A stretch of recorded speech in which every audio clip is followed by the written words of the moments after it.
और बड़ी खबर कर्नाटका से ही आ रही है। इस वक्त कर्नाटका की असेंबली में गवर्नर गो बैक के नारे लगाए गए। कांग्रेस और जेडीएस के अरकान ने ये नारे लगाए। कांग्रेस कर्नाटक की असेंबली में गवर्नर गो बैक के नारे लगाए गए। कांग्रेस और जेडीएस के अरकान ने नारे लगाए गवर्नर गो बैक। गवर्नर ने दोपहर 1:30 बजे तक अक्सरियत साबित करने के लिए कहा था, लेकिन कर्नाटक हुकूमत गवर्नर की हिदायत को नजरअंदाज किया।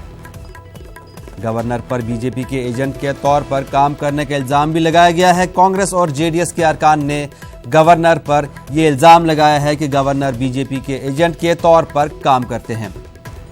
कर्नाटक की असेंबली में कांग्रेस और जेडीएस के अरकान ने गवर्नर गो बैक के नारे लगाए। गवर्नर ने दोपहर 1:30 बजे तक अक्सरियत साबित करने के लिए कहा था, लेकिन कर्नाटक हुकूमत ने गवर्नर की हिदायत को नजरअंदाज किया। कांग्रेस और जेडीएस के अरकान ने गवर्नर पर बीजेपी के एजेंट के तौर पर काम करने का भी इल्जाम लगाया। आपको एक बार फिर से बता दें, कर्नाटक असेंबली में गवर्नर गो बैक के नारे लगाए गए। काफी हंगामा आराई हुई असेंबली में। कांग्रेस और जेडीएस के अरकान ने नारे लगाए। अरकान असेंबली कर्नाटक की असेंबली में गवर्नर गो बैक के नारे लगा रहे थे। गवर्नर ने दोपहर 1:30 बजे तक अक्सरियत साबित करने के लिए कहा था, लेकिन कर्नाटक हुकूमत ने गवर्नर की हिदायत को नजरअंदाज किया। कांग्रेस और जेडीएस के अरकान ने गवर्नर पर बीजेपी के एजेंट के तौर पर काम करने का इल्जाम लगाया।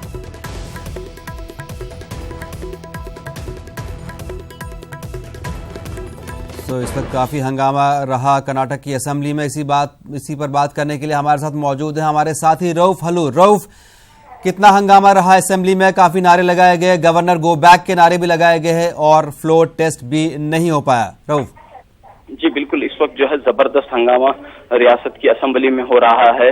और जैसा कि गवर्नर ने 1:30 बजे की डेडलाइन दी थी, लेकिन उस डेडलाइन के मुताबिक वजीर आला एच.डी. कुमारस्वामी ने अपना तहरीक एतमाद साबित नहीं किया, एतमाद का वोट हासिल नहीं किया।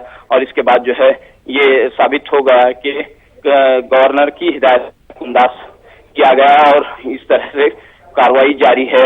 और ये बात भी यहाँ पर जिक्र है कि गवर्नर की हिदायत पर जो है लंबी गुफ्तगू असेंबली में इस वक्त हुई है।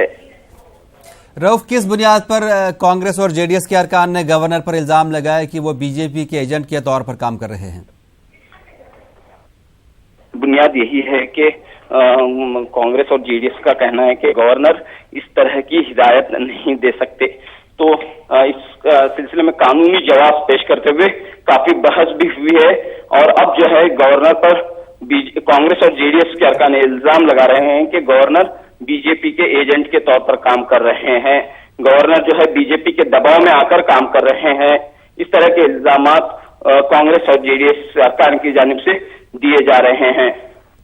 लेकिन क्या वजह रही कि एच.डी. कुमारस्वामी 1:30 बजे तक अपनी अक्सरियत साबित नहीं कर पाए? और फिलहाल स्पीकर, क्योंकि हंगामे के वजह से स्पीकर ने ऐवान की कार्रवाई 3 बजे तक के लिए मुलतवी भी कर दी है।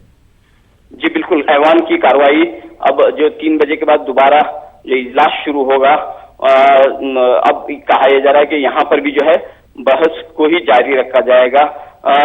कांग्रेस और जेडीएस जो है टाल मटोल की स्ट्रेटेजी इख्तियार किए हुए हैं। नहीं, वजह क्या है उनकी टाल मटोल की स्ट्रेटेजी इख्तियार करने की? वजह क्या है? किस बात का खदशा है या डर है कुमारस्वामी को? जी देखिए, अहम वजह यही है कि आज जो है जुमा का दिन है। आज शाम तक असेंबली का वक्त खत्म हो जाएगा। शनिचर और इतवार जो है 2 दिन की छुट्टियां हैं। पीर से असेंबली का इजलास दोबारा शुरू हो जाएगा। तो इस दौरान कांग्रेस और जेडीएस की ये कोशिश रहेगी कि जो बागी एमएलएज हैं उनमें चंद एमएलएज को अपनी जानिब खींचा जाए। जैसा कि हमने जो इससे पहले भी आंकड़े पेश किए थे, यहाँ पर जो है अक्सरियत साबित करने के लिए 105 एमएलएज की जरूरत है, जबकि कांग्रेस और जेडीएस के पास 102 एमएलएज हैं और बीजेपी के पास 107 एमएलएज इस वक्त मौजूद हैं, जिसमें जो है 2 आजाद एमएलएज भी शामिल हैं।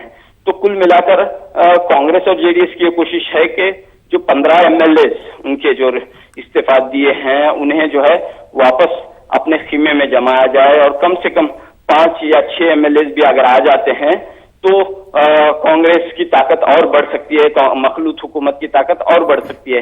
इसी स्ट्रेटेजी के तहत ताखिर की जा रही है, मसलसल ताखिर हो रही है। लेकिन बीजेपी दूसरी जानिब बजिद है कि वो अभी यानी कि फौरन जो है वजीर आला एतमाद का वोट हासिल करें, और इस तरह से जो है बीजेपी का एहतजाज असेंबली में मसलसल जारी है। मतलब ये कि कर्नाटक का सियासी बहरान और सियासी घमासान अभी थमने का नाम नहीं ले रहा है, जद्दोजहद अभी जारी है। एच.डी. कुमारस्वामी अपना पूरा जोर लगा रहे हैं कि वो बागी अरकान में से कुछ को मना लें, कुछ को तोड़ लें अपनी तरफ, ताकि वो अपनी हुकूमत बरकरार रख पाएं। बहुत शुक्रिया रऊफ।